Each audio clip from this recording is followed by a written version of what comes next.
নমস্কার বন্ধুরা, স্বাগত জানাই আপনাদেরকে আমার ইউটিউব চ্যানেলে। তো আজকে আমি চলে এসেছি দুর্দান্ত একটি রেসিপি নিয়ে। দেখুন, এখানে আমি 3টে ডিম আর এক প্যাকেট যে 10 টাকা দামের ফরচুন সোয়াবিন হয়, তো এক প্যাকেট সোয়াবিন আর 3টে ডিম নিয়েছি। তো ডিম আর সোয়াবিন দিয়ে আজকে আমি রেসিপিটা বানাবো। তো আপনারা আমার সম্পূর্ণ ভিডিওটি দেখতে থাকুন। এদিকে আমি উনান ধরিয়ে দিয়েছি, এবার আমি কড়াই বসিয়ে দেব।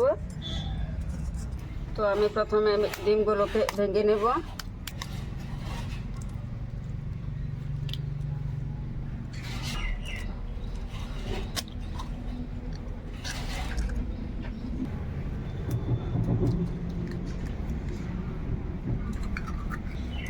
তো সামান্য একটু লবণ দিয়ে দেব। লবণ দিয়ে আমি ডিমটাকে ভালোভাবে ফেটিয়ে নেব।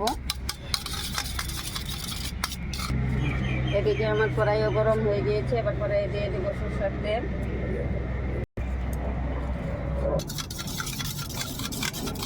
এদিকে আমার তেল গরম হয়ে গিয়েছে, এবার আমি কড়াইয়ে দিয়ে দেব ডিমটাকে দিয়ে দেব।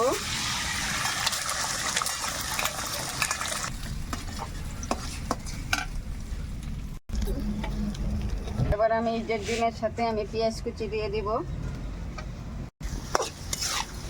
এবার আমি পেঁয়াজ আর ডিমটাকে ভালোভাবে ভেজে নেব। তো দেখুন, আমার এই যে ডিম আর পেঁয়াজটাকে আমি একটু হালকা করে ভেজে নিয়েছি। এবার আমি নামিয়ে নেব।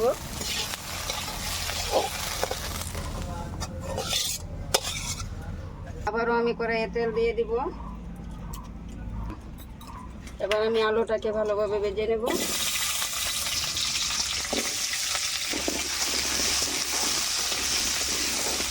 দিয়ে দেবো 1 চিমটি লবণ। এখন আমি আলুগুলোকে একদম খুব ভালোভাবে ভেজে নেব।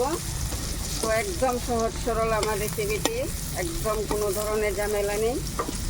দেখুন, আমার আলুটা মোটামুটি ভাজা হয়ে গিয়েছে। এবার আমি একসাথে সোয়াবিনগুলি দিয়ে দেব। সোয়াবিনগুলি আমি আগে থেকে সিদ্ধ করে আমি ধুয়ে রেখেছি।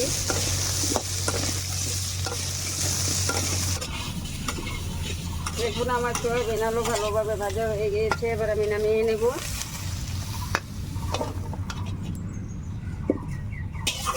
এবার আমি তরকারি বসানোর জন্য আমি কড়াইয়ে দিয়ে দেবো সরষের তেল। এদিকে আমার তেল গরম হয়ে গিয়েছে, এবার আমি দিয়ে দেবো পেঁয়াজ কুচি। এবার আমি পেঁয়াজটাকে ভালোভাবে ভেজে নেব। দিয়ে দেবো 2 টুকরা তেজপাতা। তো দেখুন, আমি পেঁয়াজটাকে ভালোভাবে ভেজে নিয়েছি।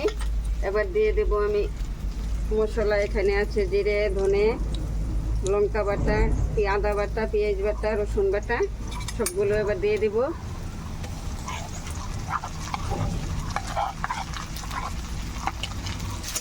ভালোভাবে মিশিয়ে নেব।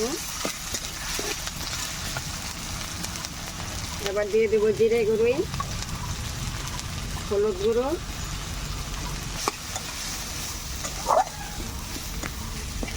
দিয়ে দেবো একটু মশলা বাটি ধোয়া জল,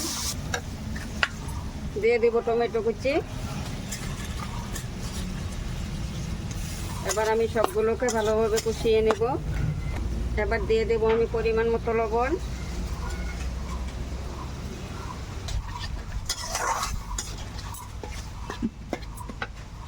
দেখুন, আমার মশলাটা ভালোভাবে কষানো হয়ে গিয়েছে। এবার আমি দিয়ে দেবো ভেজে রাখা আলু আর সোয়াবিনগুলোকে। ভালোভাবে মিশিয়ে নেব। দেখুন, আমি সবগুলোকে ভালোভাবে ভেজে নিয়েছি। এবার দিয়ে দেবো আমি পরিমাণ মতো জল। এবার আমি ভালোভাবে আলুগুলোকে ভালোভাবে সিদ্ধ করে নেব। এবার আমি কিছুক্ষণ ফুটিয়ে নেব। যতক্ষণ আমার আলুটা না সিদ্ধ হয় ততক্ষণ পর্যন্ত আমি ঝোলটাকে ফুটিয়ে নেব।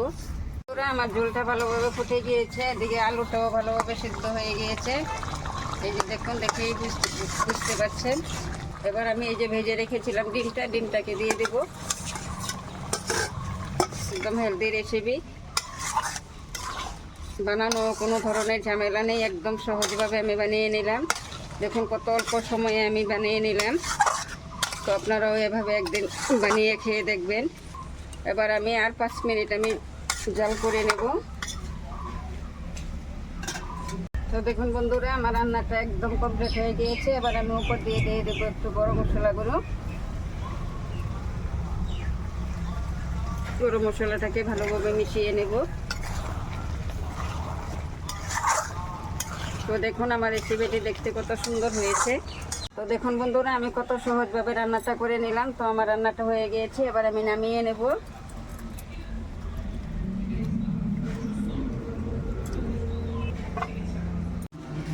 তো দেখুন বন্ধুরা, আমার রান্নাটা পুরোপুরি কমপ্লিট হয়ে গিয়েছে। যদি আপনাদের কাছে আমার রান্নাটা ভালো লেগে থাকে তাহলে আমার চ্যানেলটাকে সাবস্ক্রাইব করে আমার পাশে থাকবেন। ধন্যবাদ। আজকের মতো এখানেই শেষ করছি। দেখা হবে আবার পরবর্তী ভিডিওতে।